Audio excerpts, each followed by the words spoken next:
안녕하세요. 지혜 1번지에 오신 것을 환영합니다. 우리에게 고통을 주는 사람들에 대한 최고의 복수는 바로 무관심입니다. 그들을 마치 세상에 존재하지 않는 사람인 것처럼 철저히 무시하고 자신의 삶에 집중하는 것이 가장 현명한 방법이며, 이런 태도를 유지하면서 자신의 인생을 가꾸어 나가는 것이 중요합니다. 사람은 사회에서 다른 사람들과 관계를 맺으면서 성장해 나갑니다. 만일 사회적 관계를 맺지 못하고 혼자 살아가게 되면 단순히 조금 똑똑하거나 무식한 짐승이 될 뿐입니다. 무관심이라는 것은 그 대상이 사회의 일원으로 인정받지 못하고 있다는 의미입니다. 만약 부모가 자식에게 무관심하다면 이는 자식을 가족으로 인정하지 않겠다는 의미와 같습니다. 사회가 작으면 작을수록 무관심의 효과는 빨리 나타납니다. 반대로 사회가 크면 클수록 그 효과는 나타내는데 시간이 걸리지만 일단 나타내기 시작하면 충격은 매우 큽니다. 무관심의 효과가 나타내기 시작하면 그 대상에게 다른 어떤 형벌보다도 더 강하게 다가오기 때문입니다. 과연 그럴까요? 이번 영상에서는 다산 정약용 선생이 말씀해 주시는 무관심이 최고의 복수인 이유에 대해 알아보고자 합니다. 구독과 좋아요는 무료이니 한 번씩만 꼭 눌러주시면 감사하겠습니다. 무관심이 최고의 복수인 이유는 바로 그 대상을 전혀 중요하게 여기지 않는다는 것을 보여주기 때문입니다. 마치 꽃이 피었는데도 나비나 벌이 전혀 찾아오지 않는 것과 비슷합니다.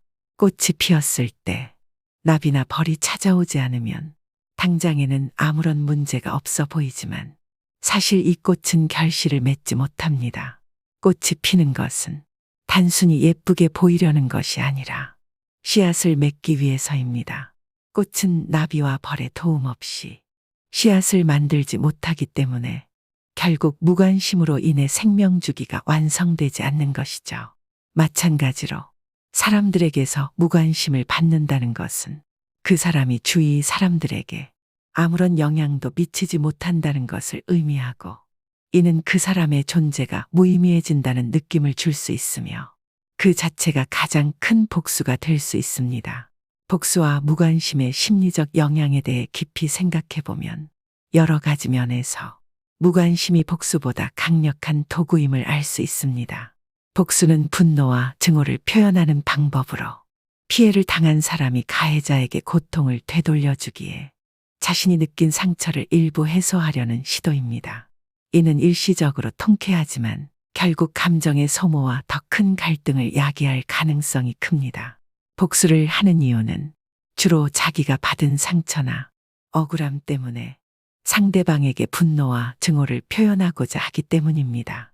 그러나 상대방에게 크게 상처를 주는 방법 중 하나는 무관심인 것입니다.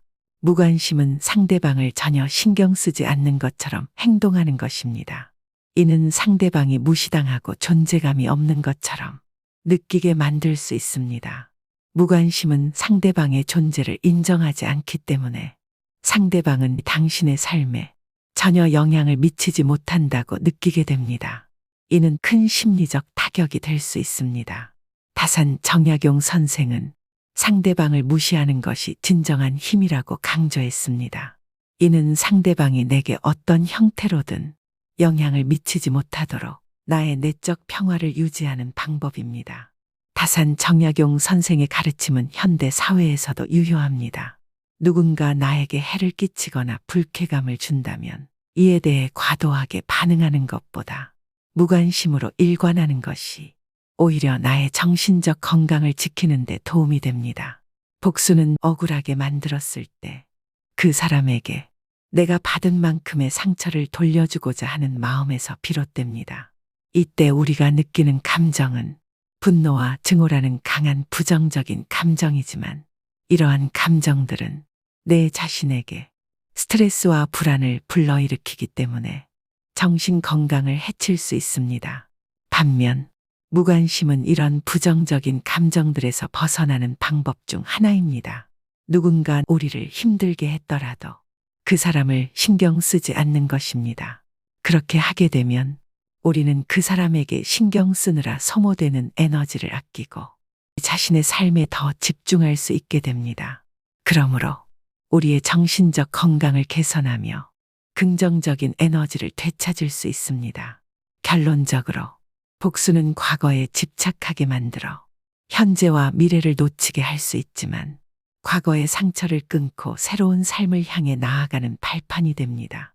선생의 가르침에 따르면 진정한 복수는 과거에 머무는 것이 아니라 미래를 향해 나아가는 것이고 이는 무관심을 통해 실현될 수 있습니다. 무관심은 자신의 목표와 꿈에 집중하게 해주며 새로운 가능성을 열어주어 삶을 더 긍정적이고 풍요롭게 만들어줍니다. 복수는 상대방을 바꾸거나 벌을 주고자 하는 행동입니다. 하지만 이런 행동은 상대방을 진정으로 바꿀 수 있는 방법이 아니라 가끔 더 많은 갈등과 문제를 일으킬 수 있습니다. 반면 무관심은 상대방을 특별히 신경 쓰지 않고 내버려 두는 것입니다. 상대방이 무시당했을 때 어떻게 반응하는지 볼 수 있는 기회를 줍니다. 이를 통해 우리는 상대방이 어떤 사람인지 그들의 진정한 모습을 이해할 수 있게 됩니다. 정약용 선생님이 말씀하시길 진정한 복수는 상대방을 벌주는 것이 아니라 상대방을 이해하는 것이라고 설명했습니다. 그러므로 상대방이 어떤 사람인지 이해하는 것이야말로 더 중요한 목표라는 의미입니다. 이를 통해 우리는 더 성숙하게 대응할 수 있게 됩니다. 이렇게 설명하면 우리는 복수보다는 무관심을 통해 더 많은 것을 배울 수 있고 더 나은 선택을 할 수 있습니다. 무관심은 우리에게 마음의 평화를 주며 상대방의 본성에 대해 깊이 이해할 수 있는 기회를 제공합니다. 복수는 때로 우리의 약점을 드러내는 행위가 될 수 있습니다. 우리는 누군가 복수를 한다는 것은 그 사람이 우리에게 큰 영향을 미쳤다는 것을 의미하기 때문입니다. 이는 우리가 상대방의 행동에 크게 흔들리고 있다는 증거가 될 수 있습니다.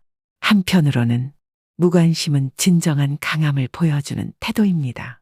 상대방이 어떻게 행동하든지 개의치 않고 자신의 가치를 지키는 것은 진정한 자존심과 자신감을 나타내는 중요한 방법이며 누가 무엇을 하든지 상관없이 나 자신을 소중히 여기고 나의 길을 가는 것입니다. 정약용 선생께서는 그런 사람이야말로 진정한 강자라고 말했습니다. 다시 말해서 상대방을 무시하고 그냥 지나치는 사람이 진짜 강한 사람이라는 것입니다. 그의 철학에 따르면 무관심은 복수보다 더 현명한 선택이고 복수는 자신의 약점을 드러내며 감정적 소모를 초래할 수 있습니다. 무관심은 진정한 강함을 보여주고 내면의 평화를 유지하는 데 도움이 됩니다. 무관심을 통해 자신의 가치를 유지하며 긍정적인 변화를 이끌어내는 것이 더 중요합니다. 복수는 감정적 소모와 관계 악화를 초래할 수 있는 결과를 낳을 수 있습니다. 가장 강력한 사람들은 자신의 일상을 철저히 지키는 사람들입니다. 그들은 외부의 어떤 유혹에도 흔들리지 않고 자신이 세운 목표와 계획을 꾸준히 실천해 나갑니다. 이러한 성실함이 쌓여 특정한 임계점에 도달하게 되면 그들의 성과는 놀라울 정도로 폭발적인 결과를 가져옵니다. 억울한 일을 당하거나 비열하고 짜증나는 상황에 맞닥뜨렸을 때 그 일에 집착하여 계속해서 파고들면 결국 손해를 보는 것은 바로 내 자신입니다. 그러한 상황에서는 누구도 진정한 승자가 될 수 없습니다. 이로 인해 부정적인 감정에 휘둘리기보다는 상황을 빨리 잊고 자신에게 더 중요한 일에 집중하는 것이 현명합니다. 모든 부탁을 다 들어주고 모든 요청을 수용하게 되면 결국 나도 지치고 상대방도 힘들어질 수밖에 없습니다. 거절을 잘하지 못하면 자신에게 주어진 시간과 에너지를 제대로 활용할 수 없게 되고 장기적으로 삶의 질을 떨어뜨리며 상대방에게도 불필요한 부담을 주게 되므로 적절히 거절하는 것이 필요합니다. 다른 사람에게 모든 것을 퍼주게 되고 사는 인생은 결국 자신에게 남는 것이 없게 되며 모든 것을 베풀다 보면 정작 자신을 위한 시간과 자원은 점점 줄어들게 됩니다. 이는 자기 자신을 소홀히 만들어내므로 궁극적으로는 자신의 행복을 해칠 수 있습니다. 인간관계에서는 서로에게 부담이 되지 않도록 적절한 거리를 유지하는 것이 오히려 관계를 더 원만하게 만듭니다. 너무 가까이 다가가면 서로의 사생활과 경계를 침범하게 되어 갈등이 생기기 쉽습니다. 적절한 거리를 유지하면 더 건전한 관계를 형성하는 데 도움이 될 것입니다. 지금까지 다산 정약용 선생이 말씀해 주시는 무관심이 최고의 복수인 이유에 대해 알아보았습니다.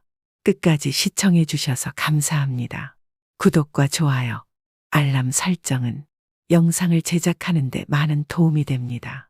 다음에 더 좋은 내용으로 찾아뵙겠습니다.